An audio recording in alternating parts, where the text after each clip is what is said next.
네, 오늘 벌을 잘 받는 것도 믿음이다. 벌을 잘 받는 것도 믿음이다. 이런 제목으로 잠시 말씀을 나누도록 하겠습니다. 우리가 이제 이 레위기 26장까지 왔습니다. 이제 27장이면 끝이 나는데, 오늘 어떻게 보면 이제 결론적인 말씀입니다. 26장. 지금 우리 맨 마지막 절에도 보면 이것은 여호와께서 시내산에서 자기와 이스라엘 자손의 모세를 통하여 세우신 규례와 법도와 율법이니라 하면서 어느 정도 결론을 맺고 있잖아요. 그래서 제사법, 의식법으로부터 시작해가지고 어떻게 정결하게 되느냐에 대한 문제를 쭉 계속 다루었습니다. 그러면서 이게 26장에서는 이렇게 하나님의 말씀에 순종을 하면 하나님의 복과 은혜를 누리게 될 것이고, 너희가 하나님의 말씀에 불순종하고 대항하면 너희 먹을 거, 치킨 보호받는 게 다 하나님의 복을 누리지 못할 것이고, 거기서 끝나는 게 아니라 결국 너희들이 포로로 흩어질 것이다. 그래서 여러분 오늘 보면 조금 앞에 33절을 보시면요,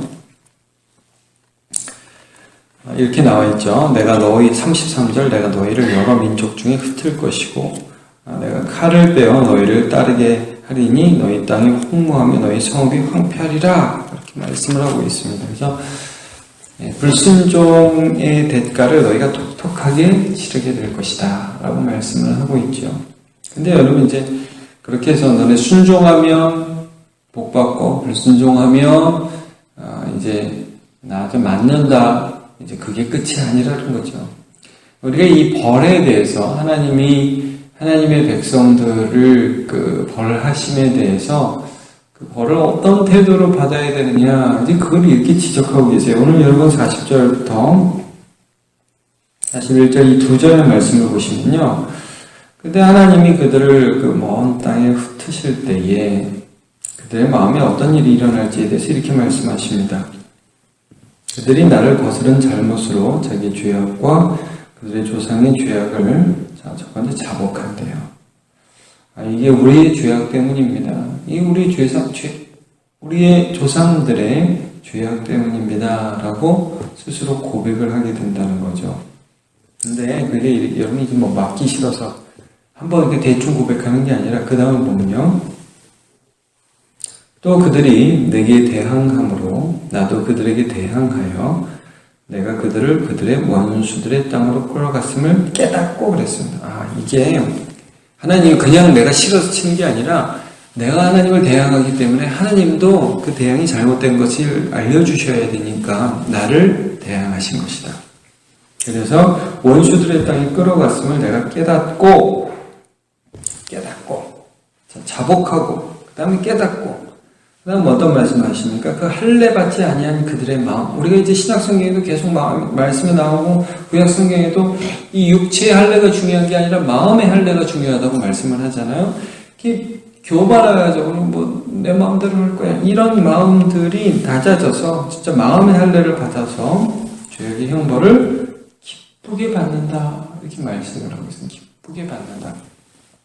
이게 하나님 원하시는 것이라는 거죠. 그러면 12절에 내가 야곱과 맺은 내 언약과 이삭과 맺은 내 언약을 기억하며 아브라함과 맺은 언약을 기억하고 그 땅을 기억하리라. 너에게 이런 일이 일어날 때에 내가 너희 조상들과 맺은 언약, 여러분 이 언약의 핵심이 뭐예요? 너희는 내 백성이 되고 난 너희 하나님이 되고, 아브라함에게 너희를 축복하는 자에게 내가 복을 내릴 것이다. 너희를 저주하는 자에게 내가 저주할 것이다.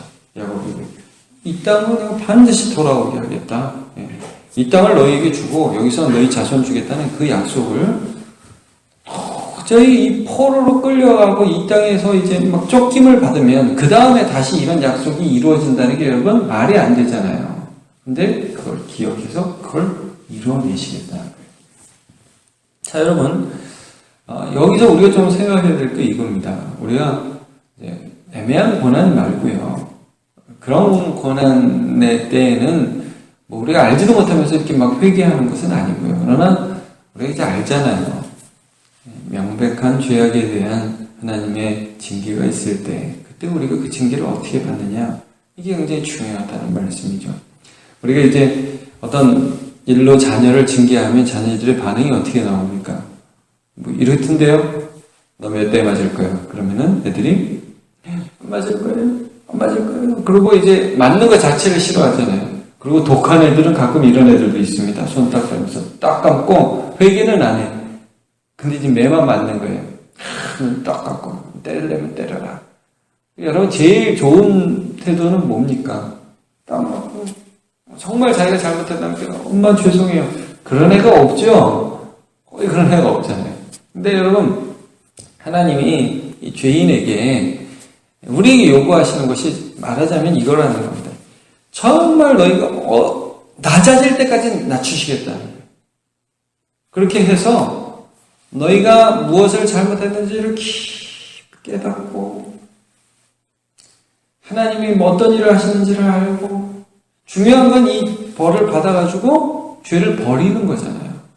내가 이래서 맞았구나 하는 걸 사무치게 아는 거잖아요. 그래서 회복되는 거잖아요. 하나님과 관계가 회복되는 거잖아요. 그리고 여러분 제가 지금 찾아보지는 않겠지만 느헤미야에 이런 말씀이 있어요. 여러분 이 레위기의 이 말씀 하나님께 불순종해서 여러 나라에 흩어지리라는 그 말씀이 실제 이루어집니다. 우리 신자가 살아가면서 여러분 한 번도 하나님께 책망을 받지 않는다. 그런 일은 없어요. 여러분. 신자는 살아가면서 본의 아니게 죄를 범할 때도 있고 나도 모르게 교만해질 때가 있습니다. 하나님이 그 교만의 목을 꺾어버리시죠. 실제로 흩어졌습니다. 그리고 하나님이 거기에서 우리가 흩어지는 과정, 하나님께 벌을 받는 과정에 예레미야라는 선지자가 있었죠. 에스겔이라는 선지자가 있었습니다. 그리고 그 포로 중에 다니엘이라는 사람이 있었고요. 그리고 돌아오는 과정, 포로로 끌어갔다가 돌아오는 과정에 여러분 포로 생활 중인 에스더 같은 왕비가 있었고 돌아오는 과정에 에스라나 느헤미야 같은 하나님의 사람들이 있었습니다. 근데 그 사람들에게 공통점이 있습니다. 이게 뭡니까? 우리가 죄악 때문에 이 포로 생활을 하게 되었다는 분명한 인식입니다. 그리고 하나님, 느헤미야 같은 경우에는 하나님, 우리가 이 죄악 때문에 여기 포로로 끌려왔고 이 죄악 때문에 하나님의 벌을 받았는데 하나님 이것이 우리의 열조의 죄악이며 우리의 죄악임을 통회하며 자복합니다. 근데 그때 여러분 어떤 일이 일어납니까? 사실 어떤 민족이 멸망당해서 포로로 끌려갔다가 다시 자기의 고향으로 귀환된다? 이건 20세기에도 있을 수 없는 일입니다. 근데 이 기원전 500년, 600년 이 시대에 기원전 500년 때죠. 그때에 이런 일이 벌어집니다. 바벨론이 멸망하고 페르시아가 제국이 세워졌을 때 포로가 귀환하는 그런 일이 벌어집니다. 이게 뭡니까 지금? 여러분 그 다음 절을 한번 보세요. 하나님이 어떤 하나님이냐? 44절 그런즉 그들이 그들의 원수들의 땅에 있을 때 내가 그들을 내버리지 아니하며 미워하지 아니하며 아주 멸하지 아니하고 그들과 맺은 내 언약을 폐하지 아니하리니 나는 여호와 그들의 하나님이 됨이니라. 그러면서요 45절 내가 그들의 하나님이 되기 위해 전에도 어떤 일을 했느냐? 민족들이 보는 앞에서 애굽 땅으로부터 그들을 인도하여 낸 그들의 조상과의 언약을 그들을 위하여 기억하며 난 예전에도 이랬다는 거야. 하나님은 예전에도 이집트 땅에서 그들을 구원해낸 하나님이다. 너네 지금 구원받아서 여기서 지금 시내산에서 언약 받는 걸 알지? 너네가 잘못해서 맞아서 또 끌려가도 또 빼내오겠다 이거예요. 이게 하나님 말씀이에요. 자, 고난 중에 있고 또 하나님의 벌을 받는 백성들이 벌을 잘 받는 것도 믿음인데 그 벌을 잘 받는 게 뭐냐? 첫 번째는 죄악이 무엇인지를 명확하게 알고 하나님 앞에 그 죄악들을 자복하고 여러분 이거 이런 거 아니에요? 하나님 잘못했어요. 한 번 하는 게 아니라 이게 잘못됐다는 걸 너무 깊이 깨닫고 다시는 그 죄를 짓지 않겠다는 역사가 내 몸 안에서 이루어지는 것입니다. 그래서 여러분 이 벌은 사실은 벌은 한번 맴매 이렇게 한번 맞는 것도 중요하지만 죄악하면 아픔이라는 것이 동시에 기억되는 거예요. 이게 중요해요. 그래서 여러분 우리가 교회에서도 징계를 하고 어떤 죄악에 대해서 이렇게 벌을 내리면 어떤 일정 기간 동안의 벌을 받는 게 그래서 그렇습니다. 잘 생각하라는 거예요. 이게 벌을 받는 목적이 한번 맞아갖고 네가 이제 옛날에 잘못했으니까 벌의 대가를 치러야 돼. 이런 의미도 있지만 죄가 뭔지를 깊이 깨닫고 다시 그 죄를 짓지 말라는 거예요. 자, 이게 벌을 잘 받는 겁니다. 이게 하나님 믿기 때문에 이거 벌을 받는 거예요. 두 번째는 뭐냐면 내가 이렇게 죄악을 버리면 나를 회개하는 나를 회복시키실 하나님에 대한 기대를 갖고 벌을 받는 게 그게 벌을 잘 받는 것입니다. 예. 그러니까 많은 사람들이 벌 받을 때 어떤 생각을 하냐면 이거 한 대 맞기 싫은데 그래갖고 하나님 나는 주님을 믿으니까 안 때리지 마세요. 이게 믿음이라고 생각하는데 그렇지가 않고 정말 하나님께서 우리를 위해서 이게 잘못인 걸 알아야 돼 하고 우리를 때리실 때가 있을 수 있다는 것입니다. 제가 항상 맞는다는 게 아니라 그럴 때가 있을 수 있다는 거예요. 완악하고 계속해서 하나님을 배역하고 여러분 하나님은 한 번 잘못했다고 우리를 마구잡이로 때리지 않습니다. 그러나 하나님께서 우리가 계속해서 하나님을 배역할 때에 우리를 때리시기도 하시죠. 네? 이 기쁘게 벌을 받으며 자, 여러분 41절에 이렇게 나와 있죠? 형벌을 기쁘게 받으며 예. 그 다음에 43절에도 끝에 이렇게 나오죠? 자기 죄악의 형벌을 기쁘게 받으리라. 뭐가 기뻐요? 벌 받는 게 뭐가 좋아요? 네? 하나님이 이것을 하신다 하는 것을 인정하고 죄악을 깊이 깨닫고 그래서 고백하고 다시 그 죄악을 사랑하지 않기로 결심하는 일이 저와 여러분에게 있기를 바랍니다. 그리고 또한 더불어서 이렇게 할 때 나의 전 삶을 회복해 주실 하나님을 기대하는 마음으로 모든 과정을 잘 이기시는 저와 여러분 되시길 축복합니다. 기도하겠습니다. 하나님, 만일 우리가 우리 죄를 자백하면 저는 미쁘시고 의로우사 모든 불의에서 우리를 사하실 것이요. 만일 우리가 죄 없다 하면 우리가 하나님을 거짓말하는 자로 만드는 것이라고 말씀하였습니다. 하나님은 이스라엘 백성들을 시내산에서 말씀으로 훈계하실 때부터 그들이 반드시 불순종할 민족이라는 것을 알고 계셨습니다.